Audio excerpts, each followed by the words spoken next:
Hello everyone. आज हम लोग question number 6 income from other sources का डिस्कस करेंगे।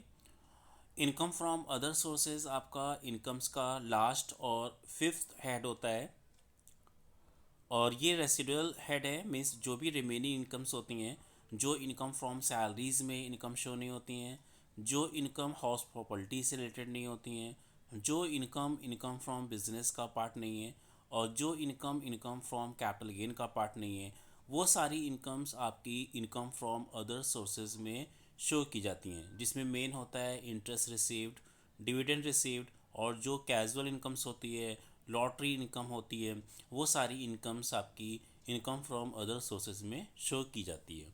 तो चलिए आइए स्टार्ट करते हैं question number 6। First points given है family pension from the government of Uttar Pradesh ₹42,000। Family pension के बारे में पॉइंट्स नोट कराया था कि 1/3 और 15,000 विच एवर इज़ लेस, इसका डायरेक्शंस मिलता है और इसका डायरेक्शंस माइनस होने के बाद जो रिमेनिंग इनकम्स होती है वो टैक्सेबल होती है।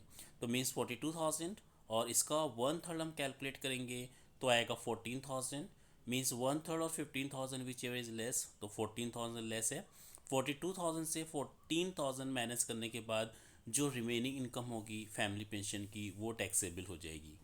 पॉइंट नंबर सेकेंड में रॉयल्टी की वैल्यू गिवन है। रॉयल्टी रिसीव्ड 17,000 और जो रिलेटेड एक्सपेंसेस होते हैं वो माइनस हो जाएंगे 3,000। तो 17,000 माइनस 3,000 14,000 ये टैक्सेबल हो जाएगा।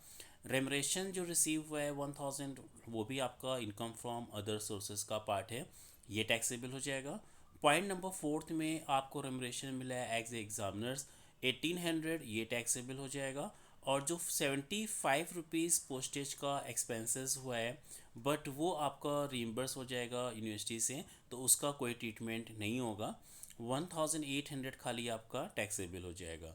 उसके बाद पॉइंट नंबर फिफ्थ में गिवन है cash worth ₹1,00,000 first found in the previous year in her bank locker. जो भी अनएक्सप्लेन्ड कैश होता है, क्रेडिट होता है, वो भी इनकम फ्रॉम अदर सोर्सेज में टैक्सेबल होता है। तो 1,00,000 ये भी आपका टैक्सेबल हो जाएगा।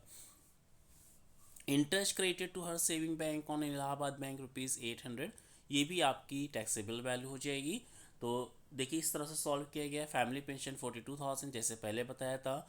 14,000 डायरेक्शंस माइनस होने के बाद 1/3 और 15,000 which ever is less 28,000। Royalty की नेट इनकम बीस एक्सपेंसेस को माइनस करने के बाद 17,000 माइनस 3,000 4,000। और उसके बाद रेमरेशंस का पेमेंट्स था 1,000। एग्जामिनरशिप का पेमेंट है 1,800 and undisclosed and unexplain income जो बैंक लॉकर में रिसीव हुई थी ₹1,00,000 वो टैक्सेबल हो गई। And then bank interest on saving bank account ₹800, ये भी टैक्सेबल हो गया। और taxable income from other sources की वैल्यू आ गई 1,45,600। तो इस तरह से क्वेश्चन नंबर 6 सॉल्व किया जाएगा। और इसके पहले मैंने क्वेश्चन नंबर 2 भी सॉल्व किया है।